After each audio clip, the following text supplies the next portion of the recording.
A suspicious package arriving in Vancouver by mail from China recently raised alarms and forced law enforcement agents into hazmat suits. 1 kilo, 2.2 pounds of carfentanil, a synthetic opioid. It is skin permeable, of course.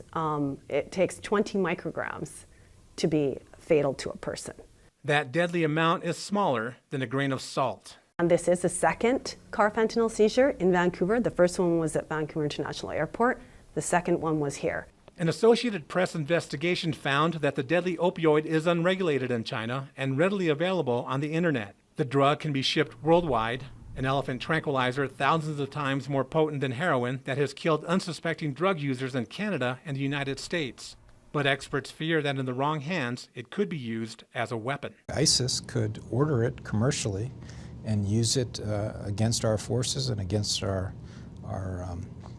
friends and allies in a terrorist scenario. So we need to work with governments to improve controls. Experts say several countries have researched using carfentanil and chemicals like it as a knockout weapon. China, the Russian Federation, Israel, Czech Republic, the United Kingdom, the United States, and even South Africa.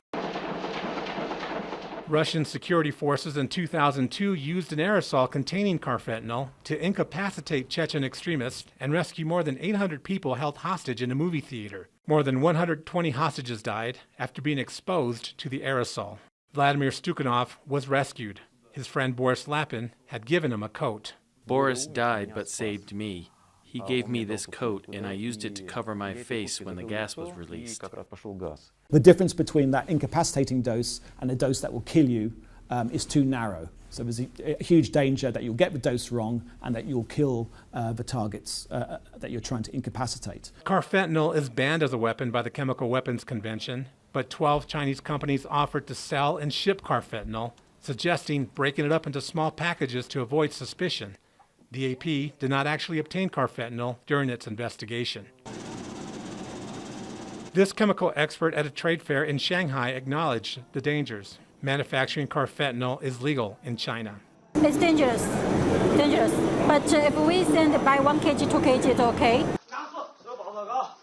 China last year banned 116 drugs and has cracked down on illegal manufacturers. Chemical industry officials are confident additional laws will help. I think our domestic standards will be geared towards international ones because we have been paying attention to recent laws such as the new regulation on the safety management of hazardous chemicals. The U.S. Drug Enforcement Administration reports a decrease in seizures following China's ban last year on less potent drugs. Still, manufacturers in China remain aware that any ban is difficult to enforce. They cannot control you. So many products, so many labs, they can produce, so how can control? Despite the warning, U.S. drug officials remain hopeful that China will tighten the law allowing the manufacture of carfentanil. Peter Banda, The Associated Press, Vancouver.